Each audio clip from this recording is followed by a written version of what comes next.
అన్నదాత అన్నదాత మీ అన్నదాత చెమటోడ్చి ఆహారాన్నందించే రైతన్నా అనునిత్యం నీ కండదండగా నిలిచే నేస్తం ఎవరన్నా అన్నదాత అన్నదాత మీ అన్నదాత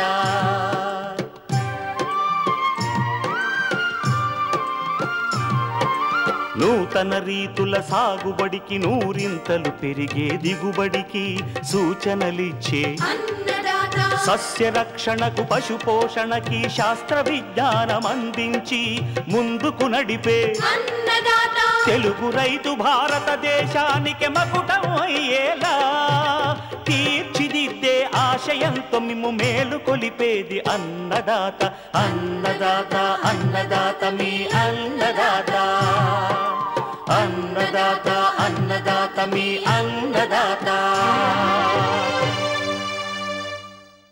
అన్నదాత ప్రేక్షకులకు నమస్కారం. ఈనాటి ముఖ్యాంశాలు: వేసవి సజ్జ సాగు వివరాలు,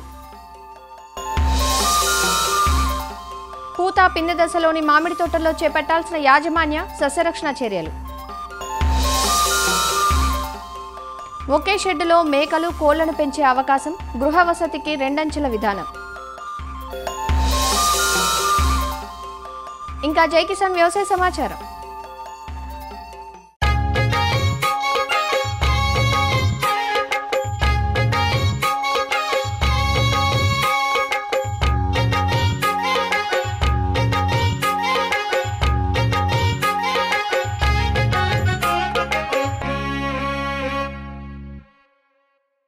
మారుతున్న జీవన విధానం తీసుకునే ఆహారంలో చాలానే మార్పులను తీసుకువచ్చింది. అందరిలో ఆరోగ్య స్పృహ పెరిగింది. పోషకాహారం, మరీ ముఖ్యంగా అధిక మాంసకృత్తులు గల ఆహార వినియోగం, తాజా పండ్లు, కాయగూరల వాడకం పెరిగింది. వీటితో పాటు చిరుధాన్యాలు ఆహారంలో భాగమయ్యాయి. ఒకప్పుడు చిన్నచూపు చూసిన జొన్నలు, సజ్జలు, రాగులు, కొర్రలను ఇప్పుడు విరివిగా వినియోగిస్తున్నారు. దీంతో సాగు విస్తీర్ణం కూడా పెరుగుతోంది. వీటిలో సజ్జను ఆహార ధాన్యంగానే కాకుండా పశువులు, కోళ్లు, చేపలకు దానా దినుసుగాను వినియోగిస్తున్నారు. అధిక ఉష్ణోగ్రతలను సైతం తట్టుకుని తక్కువ పెట్టుబడితో పరిమిత నీటి వనరులతో మేలైన దిగుబడులను అందిస్తుంది ఈ పంట. వేసవి పంటగా సజ్జ సాగు చేసుకోవడానికి జనవరి 2వ పక్షం నుంచి ఫిబ్రవరి వరకు అనువైన సమయం. ఎంచుకున్న రకాన్ని బట్టి 70 నుంచి 85 రోజుల్లో చేతికొచ్చే సజ్జ నుంచి మంచి యాజమాన్యంతో ఎకరాకు 20 క్వింటాల దిగుబడిని సాధించే అవకాశం ఉంది. వేసవి సజ్జ సాగుకు అనువైన రకాలు, సాగులో మెలకువల గురించి ఈరోజు అన్నదాతలో చూద్దాం. వేసవి సజ్జ పంటను 6 తడుల కింద భేషుగ్గా సాగు చేయవచ్చు. వేసవి సజ్జను జనవరి 15 నుండి ఫిబ్రవరి నెలాఖరులోపు విత్తుకోవాలి. వేసవి సాగుకు అనువైన సజ్జ రకాలేవో చూద్దాం. ముందుగా RHB 121. ఈ రకం అధిక దిగుబడినిచ్చి వెర్రికంకి తెగులును బాగా తట్టుకునే సంకర రకం. పంటకాలం 80 నుంచి 85 రోజులు.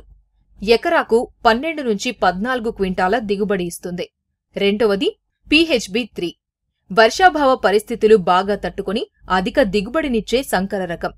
వెర్రికంకి తెగులును బాగా తట్టుకుంటుంది. పంటకాలం 80 నుంచి 85 రోజులు. దిగుబడి ఎకరాకు 12 నుంచి 14 క్వింటాళ్లు. మరో రకం HHB 67. అతి స్వల్పకాలిక రకం. 60 నుంచి 70 రోజుల్లో అందివస్తుంది. వెర్రికంకి తెగులును బాగా తట్టుకుంటుంది. ఎకరాకు దిగుబడి 8 నుంచి 10 క్వింటాళ్లు. మరో రకం ICTP 8203. ఈ రకం వెర్రికంకి తెగులును, బెట్ట పరిస్థితులను తట్టుకుంటుంది. పంటకాలం 80 నుంచి 85 రోజులు. దిగుబడి ఎకరాకు 8 నుంచి 10 క్వింటాళ్లు. గింజలు లావుగా, తెల్లగా, మెరుస్తూ ఆకర్షణీయంగా ఉంటాయి. మరో రకం ICMH 356. ఈ రకం అన్ని ప్రాంతాలకు అనువైనటువంటి సంకర రకం. వెర్రికంకి, బూడిద తెగుళ్లను బాగా తట్టుకుంటుంది. పంటకాలం 80 నుంచి 85 రోజులు. ఎకరాకు 10 నుంచి 12 క్వింటాళ్ల దిగుబడి సామర్థ్యం కలిగి ఉంది. వేసవి సజ్జ సాగుకు ఎకరాకు 1.6 కిలోల విత్తనం సరిపోతుంది. విత్తనాలను ముందుగా శుద్ధి చెయ్యాలి. లీటరు నీటికి 20 గ్రాముల ఉప్పు కలిపిన ద్రావణంలో విత్తనాలను ఒక 10 నిమిషాల సేపు నానబెట్టి ఆరబెట్టుకోవాలి. దీనివల్ల గింజబూజు శిలీంధ్రాలు నశిస్తాయి. ఆరిన తర్వాత కిలో విత్తనానికి 3 గ్రాముల తైరం కలిపి విత్తన శుద్ధి చేసుకోవాలి. శుద్ధి చేసిన విత్తనాన్ని చాళ్ల మధ్య 45 సెంటీమీటర్లు, మొక్కల మధ్య 12 నుంచి 15 సెంటీమీటర్లు ఉండే విధంగా గొర్రుతో విత్తుకోవాలి. సజ్జకు ఎకరాకు 24 కిలోల నత్రజని, 12 కిలోల భాస్వరం, 8 కిలోల పొటాష్నిచ్చే ఎరువులు అవసరమవుతాయి. సూటి ఎరువుల రూపంలో వేస్తే 75 కిలోల సింగిల్ సూపర్ ఫాస్ఫేట్, 13 కిలోల మ్యూరియేట్ ఆఫ్ పొటాష్ ఎరువులను ఎకరా పొలంలో చివరి దుక్కిలో కాని విత్తనంతో పాటుగాని వేసుకోవాలి. అలానే ఎకరాకు 50 కిలోల యూరియాను 2 సమభాగాలుగా చేసి చివరి దుక్కిలోనూ విత్తిన 30 రోజులకు వేసుకోవాలి. కలుపు నివారణకు పంట విత్తిన 48 గంటలలోపు నేలలో తేమ ఉన్నప్పుడు అట్రాజిన్ 50% పొడి మందును ఎకరాకు 500 గ్రాముల చొప్పున 200 లీటర్ల నీటికి కలిపి పిచికారీ చేసుకున్నట్లయితే తొలి దశలో కలుపు రాకుండా ఉంటుంది. విత్తిన 30 రోజుల తర్వాత ఒకసారి గొర్రుతో గాని గుంటకతో గాని అంతరకృషి చేసుకున్నట్లయితే కలుపును సమర్థవంతంగా నివారించుకోవచ్చు. సజ్జ సాగులో ప్రధాన సమస్య వెర్రికంకి తెగులు. ఈ తెగులు లక్షణాలు ముందుగా లేత మొక్కల్లో కనబడుతుంటాయి. మొక్క 3 నుంచి 4 ఆకుల దశలో ఉన్నప్పుడు ఆకంతా పసుపు రంగుకు మారిపోవడం జరుగుతుంది. అదే కంకి దశలో అయితే కంకి అంతా గాని లేదా పాక్షికంగా గాని చిన్న చిన్న ఆకుల మాదిరిగా పుష్పగుచ్చంలా మారిపోతుంది. వెర్రికంకి నివారణకు తెగులు ఆశించే ప్రాంతాల్లో కిలో విత్తనానికి 6 గ్రాముల మెటలాక్సిల్తో విత్తన శుద్ధి చేసుకోవాలి. తెగులు సోకిన మొక్కల్ని పీకి, కాల్చి నాశనం చెయ్యాలి. ఆ తర్వాత వెంటనే పంటపైన 1 గ్రాము మెటలాక్సిల్ లీటరు నీటికి కలిపి పిచికారీ చేసుకోవాలి. ఇక రెండవది తేనెబంక తెగులు. ఇది మొక్కలు పుష్పించే దశలో మబ్బులు లేదా వర్షపు వాతావరణముంటే ఎక్కువగా ఆశిస్తుంది. తెగులు నివారణకు విత్తనాలను 2% ఉప్పు ద్రావణంలో 10 నిమిషాల పాటు ముంచి శుద్ధి చేసుకోవడం, అటు తర్వాత పూత దశలో లీటరు నీటికి 3 గ్రాముల మాంకోజెబ్ గాని లేదా 1 గ్రాము కార్బండిజం లేదా 2 గ్రాముల థైరం కలిపిన ద్రావణాన్ని మందులు మార్చి 2-3 సార్లు పిచికారీ చెయ్యాలి. ఇలా మంచి యాజమాన్యంతో సజ్జ సాగు నుంచి అధిక దిగుబడులను పొందే అవకాశముంది.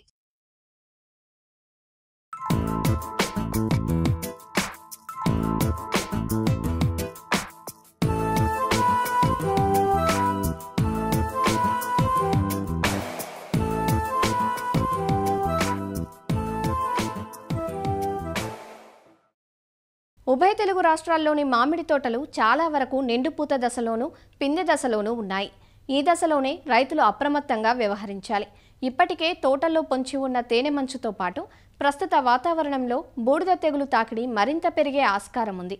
వీటి నివారణకు తప్పక సస్యరక్షణ చర్యలు చేపట్టాలి. మధుర ఫలాల కోసం ప్రస్తుతం పూత పిందె దశలో ఉన్న మామిడి తోటల్లో చేపట్టాల్సిన యాజమాన్య సస్యరక్షణ చర్యలు వివరిస్తున్నారు ప్రొఫెసర్ జయశంకర్, తెలంగాణ రాష్ట్ర వ్యవసాయ విశ్వవిద్యాలయం జగిత్యాల వ్యవసాయ పాలిటెక్నిక్ కళాశాల ఉద్యాన విభాగం assistant professor doctor K Swathi. ప్రస్తుతం కనుక మనము ఉత్తర తెలంగాణ మండలంలో చూసుకుంటే మామిడి అనేటువంటిది విస్తారంగా సాగు చేసేటువంటి ఒక వాణిజ్యమైనటువంటి పంట. ప్రస్తుతము మామిడి తోటల్లో ఎక్కడ చూసినా కానీ పూత దశలో ఉన్నాయి. వీటిలో పచ్చపూత నుంచి నల్లపూత దశలో ఉన్నాయి. ఇప్పుడు ప్రస్తుతము చాలా చోట్ల మనకు 70% వరకు పూత అనేటువంటిది వచ్చింది. ఇంకా ఏమైనా రావాల్సినటువంటి పూత అంటే పూమొగ్గలు అట్లాంటివి ఉన్నప్పుడు మనకు తేలికపాటి నీటి తడులు అనేటువంటిది ఇవ్వాలి. తేలికపాటి నీటి తడులు ఇవ్వడం వల్ల మనకు ఈ పూమొగ్గలు అనేటువంటిది విప్పుకొని మొత్తం ఒకేసారి పూత అనేటువంటిది వస్తుంది. దాంతోపాటు కొన్ని తోటల్లో చూస్తే కనుక పూత రాని చెట్లు అనేటువంటి కనిపిస్తున్నాయి. దానికోసము పొటాషియం నైట్రేటు 10 గ్రాములు లీటర్ నీటికి, దాంతోపాటు 5 గ్రాముల యూరియా అనేటువంటిది కలిపి పిచికారీ చేసుకోవాలి. దీనివల్ల పూత అనేటువంటిది మొత్తం ఒకేసారి కనిపిస్తుంది. తర్వాత పూత నుంచి మనకు పిందె దశకు వచ్చినప్పుడు అంటే మనకు ఫిబ్రవరి 2వ పక్షం తర్వాత కాయ పెరుగుదల కోసం మనకు 10 సంవత్సరాలు దాటినటువంటి చెట్లకు కనుక అయితే 1 కేజీ యూరియా తర్వాత 750 గ్రాముల పొటాష్ కలిపి మనము వేసుకోవాలి. దీనివల్ల కాయ ఎదుగుదల తర్వాత కాయ యొక్క నాణ్యత అనేటువంటిది బాగుంటుంది. ఎప్పుడైతే పిందె పట్టిన తర్వాత నీటి తడులు అనేటువంటిది మనకు క్రమం తప్పకుండా నీటి తడులు అనేటువంటిది ఇవ్వాలి. తేనె మంచి పురుగు అంటే దీని ఉధృతి అనేటువంటిది ఎక్కువగా ఉంటుంది. ఈ పూత దశలో ఉంటుంది, తర్వాత పిందె, తర్వాత కాయ దశలో కూడా ఆశిస్తుంది. కాబట్టి ముందుగా పూత దశలోనే మనము సరైనటువంటి యాజమాన్య చర్యలు అనేటువంటిది తీసుకోవాలి. దీనికోసము సిఫార్సు చేసినటువంటి మందులైనటువంటి థయోమిథామగ్జాము 0.4 గ్రామ్స్ లేదంటే ఇమిడాక్లోపిడ్ 0.3 ml అనేటువంటిది 1 లీటర్ నీటికి కలిపి పిచికారీ చేసుకోవాలి.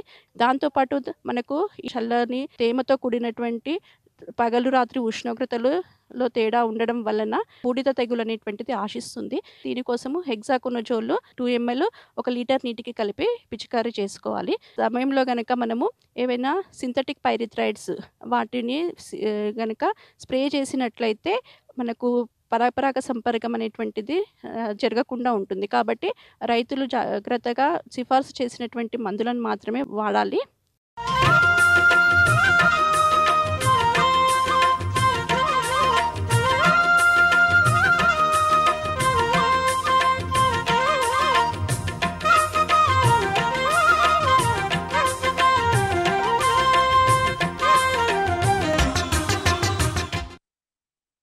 ప్రకృతితో ముడిపడిన మన వ్యవసాయంలో కేవలం సేద్యంపైనే ఆధారపడి జీవనం సాగిస్తే మనుగడ కష్టమవుతున్న రోజులివి.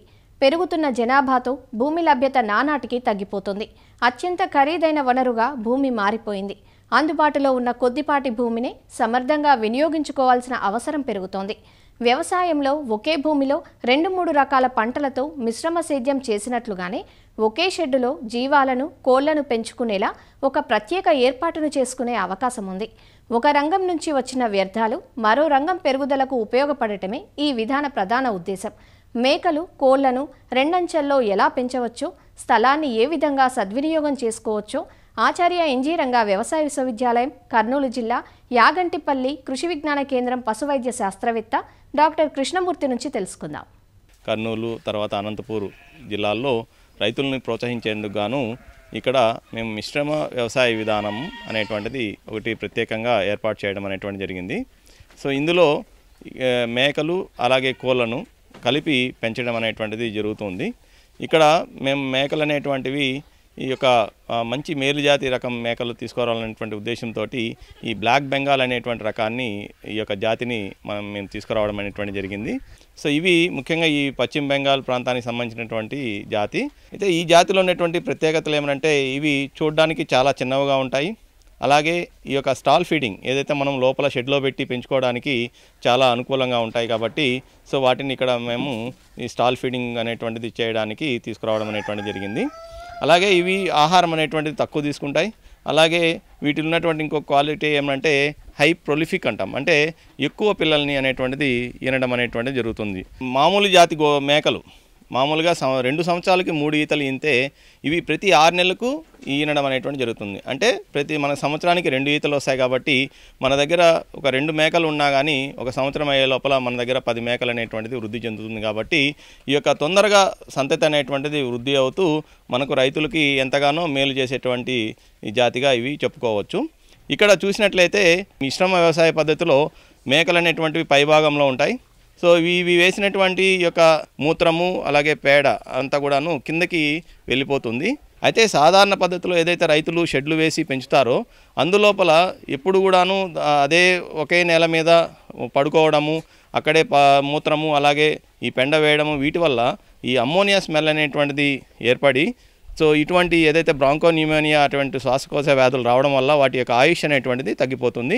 సో చాలా వరకు మరణాలు కూడా దానివల్ల వస్తాయి. కాబట్టి ఏదైతే ఈ యొక్క ఎలివేటెడ్ అంటే పైన చెక్కలతో నిర్మించినటువంటి ఈ యొక్క ఫ్లోర్ మీద మనం పెట్టడం వల్ల సో ఆ యొక్క ఏదైతే వేసినటువంటి మూత్రం కానీ అలాగే పెండ కానీ ఇదంతా కూడాను కిందకి వెళ్ళిపోయేసి సో అది ఎప్పుడు కూడాను ఈ యొక్క నేల అనేటువంటిది ఆ చెక్కలు అనేటువంటివి ఎప్పుడు పొడిగా ఉండడం వల్ల ఈ యొక్క ఆరోగ్యంగా ఉంటాయి. అలాగే మనకు వాటి నుండి ఉత్పత్తి కూడా ఎక్కువగా అనేటువంటిది ఉంటుంది. ఇంకొకటి మనం ఏదైతే కింద మనము పడినటువంటి పెండ ఇవంతా కూడాను మనం కోళ్ళు పెంచుకోవడం ద్వారా దాన్ని కూడా మనం సద్వినియోగం చేసుకోవచ్చు.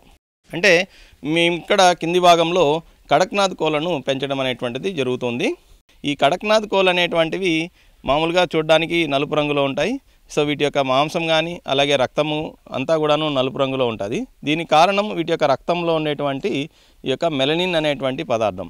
సో అంతేకాకుండా వీటిలో పోషక విలువలు చాలా ఎక్కువ ఉండడం వల్ల ఈ మధ్య కాలంలో ఈ కడక్నాథ్ కోళ్ళకి గిరాకీ అనేటువంటిది చాలా ఎక్కువగా ఉంది. చాలామంది రైతులు ఇవి పెంచుకోవడానికి ఉత్సాహం అనేటువంటిది చూపుతున్నారు. సో ఇందులో ఇలా పెంచడం వల్ల ఉన్నటువంటి అడ్వాంటేజ్ ఏమంటే ఇక్కడ పైనుండి ఏదైతే పడ్డదో ఈ యొక్క పెండ కానీ తర్వాత మూత్రం కానీ సో దానివల్ల అవి ఏమేంటంటే కోళ్ళు ఈ గెలకి దానిలో ఏర్పడినటువంటి పురుగులు వాటిని తినడం వల్ల మనకు సహజంగా దొరికేటువంటి మాంసకృతులు అనేటువంటిది సహజంగా దొరుకుతాయి. ఈ విధంగా సహజంగా మాంసకృతులు అనేటువంటిది వాటికి దొరకడం వల్ల మనం తక్కువ దానాతోటి తక్కువ ఖర్చుతోటి మనము ఈ యొక్క కోళ్ళ పెంపకం అనేటువంటిది కూడా చేపట్టవచ్చు. దానివల్ల ఇంకొకటి ఏమంటే పొడిగా అయిపోతుంటుంది. అంటే ఎప్పుడైతే అవి గెలుకుతూ ఉంటాయో ఈ యొక్క గాలికి ఇప్పుడు ఎప్పటికప్పుడు ఆరిపోవడం వల్ల కింది భాగంలో మనకు ఈ యొక్క పెండ నుండి కూడా ఇటువంటి వాసన కానీ ఇటువంటివి కూడా రాకుండా మనము చూసుకోవచ్చు. మామూలుగా ఈ యొక్క మిశ్రమ వ్యవసాయ విధానంలో ఎలివేటెడ్ ఫ్లోర్ సిస్టంలో మామూలుగా ఒక చదరపు అడుగు మనం నిర్మించుకోవడానికి దాదాపు మనకు 300 నుండి 400 రూపాయల వరకు ఖర్చు వస్తుంది. మనం ఒక మేక కానీ మనం పెంచుకోవడానికి దాదాపుగా 8 నుండి 10 చదరపు అడుగుల స్థలం అనేటువంటిది కావాల్సి వస్తుంది. కాబట్టి ఇక్కడ ఉన్నటువంటి ఈ నిర్మాణము దాదాపు 350 చదరపు అడుగుల నిర్మాణము. సో ఇందులో ఇప్పటి వరకు 40 మేకలు అనేటువంటిది ఉన్నాయి. అలాగే కింది భాగంలో మనం 200 వరకు కోళ్ళని మనం పెంచుకోవడానికి అవకాశం ఉంది. మా లెక్కల ప్రకారము ఇది మొత్తము ఈ యొక్క స్ట్రక్చర్ అంతా కూడాను 5 సెంట్ల స్థలంలో నిర్మించబడింది. ఈ 5 సెంట్ల స్థలం నుండి ఒక గ్రామీణ మహిళ దాదాపుగా 3 లక్షల వరకు నికర ఆదాయం అనేటువంటిది సంపాదించుకునే దానికి అవకాశం ఉంటుందనేది అంచనా.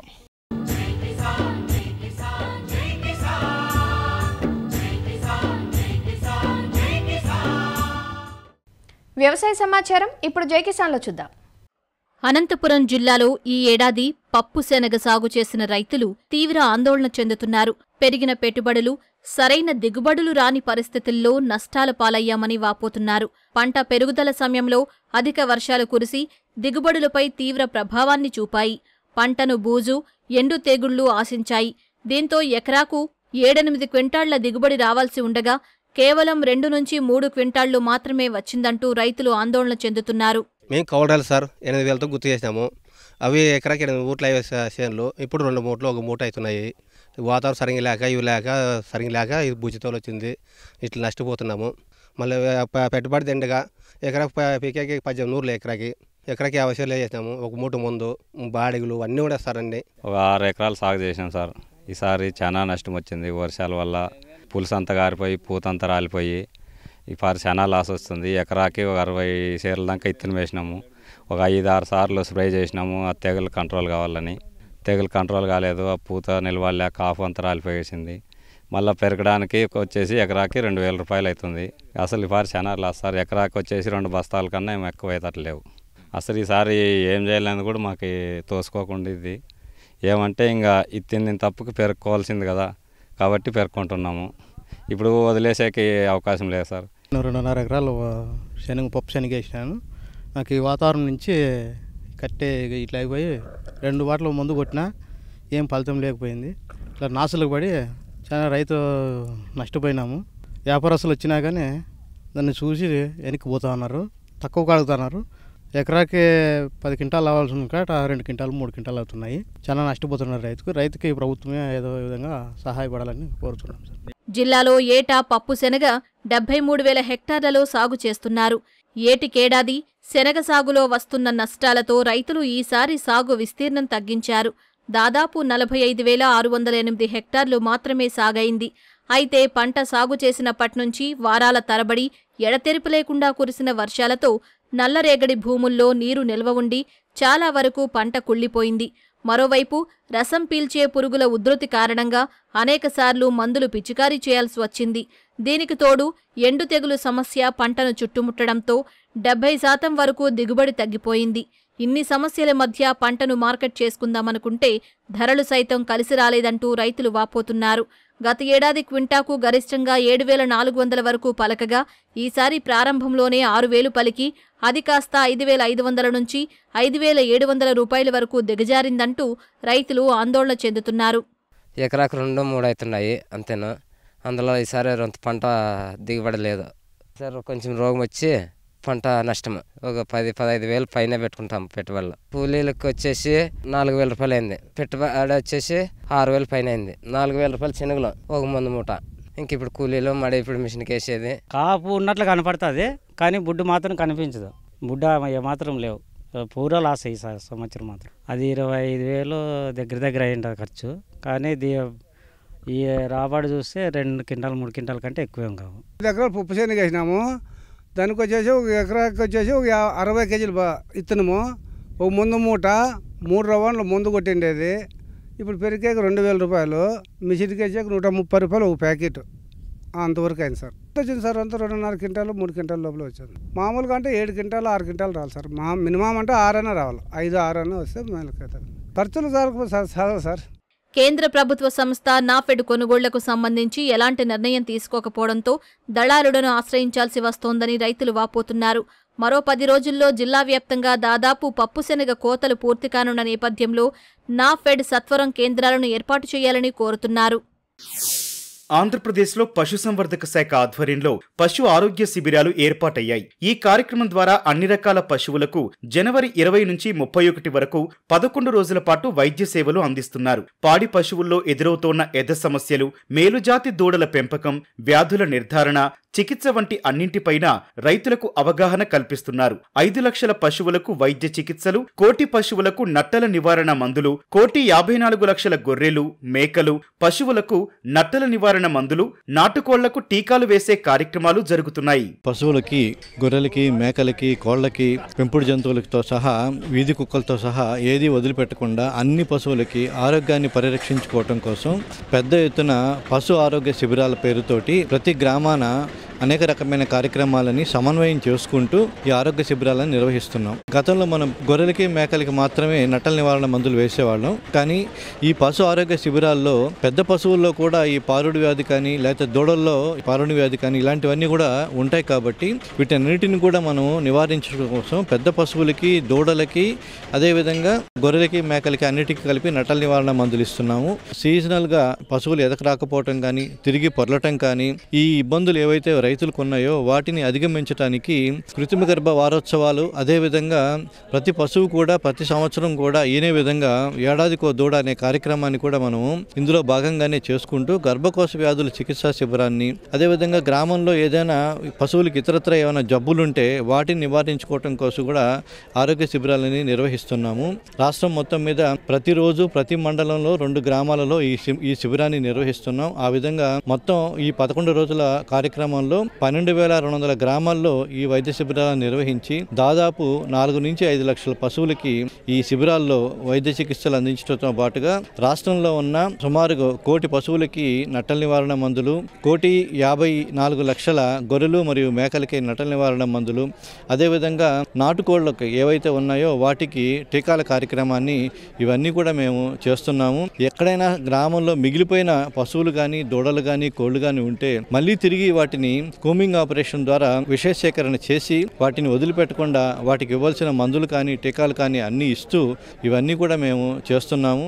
గ్రామాల్లో జరుగుతున్న పశు వైద్య శిబిరాలకు రైతులు అధిక సంఖ్యలో వస్తున్నారు. తమ పశువులకు పరీక్షలు చేయిస్తున్నారు, టీకాలు, మందులు వేయిస్తున్నారు. ఈ కార్యక్రమానికి విశ్రాంత అధికారులు, బ్యాంకులు, పశువుల మందుల కంపెనీలు తమ సహకారం అందిస్తున్నారు. రానున్న రోజుల్లోనూ ఈ తరహా పశు వైద్య శిబిరాలను తరచూ నిర్వహించాలని పశు వైద్యులను కోరుతున్నారు. పశు సంపద అనేది బాగా తగ్గిపోయింది. అలానే ఉన్న పశు సంపదకి నిష్ణాతులైన డాక్టర్లు, స్పెషలిస్టుల చేత పశు ఆరోగ్యం గురించి అందుబాటులో తక్కువ ఉండటం వల్ల మరి ఈ government they are conducting the పశు వైద్య శిబిరాలు అన్ని స్టేట్ అంతా.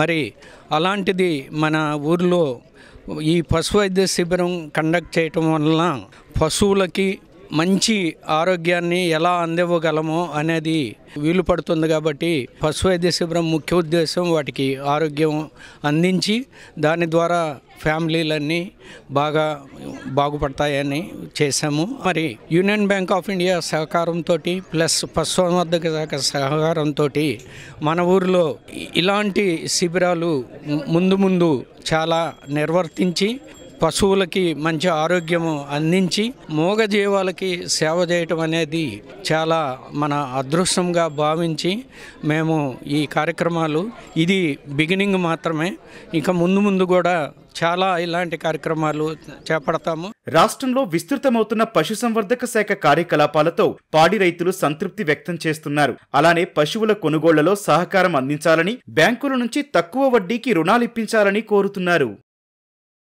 మరిన్ని విభిన్న అంశాలతో రేపటి అన్నదాతలో మళ్ళీ కలుసుకుందాం. అంతవరకు సెలవు. నమస్కారం.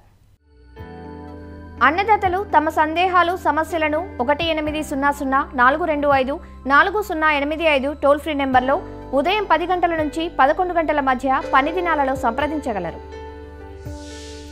ఈ కార్యక్రమాన్ని యూట్యూబ్లో www.youtube.com/annadata-etv లింక్ ద్వారా వీక్షించవచ్చు. అన్నదాత కథనాలు ఈటీవీ విన్ మొబైల్ యాప్లో వీక్షించండి.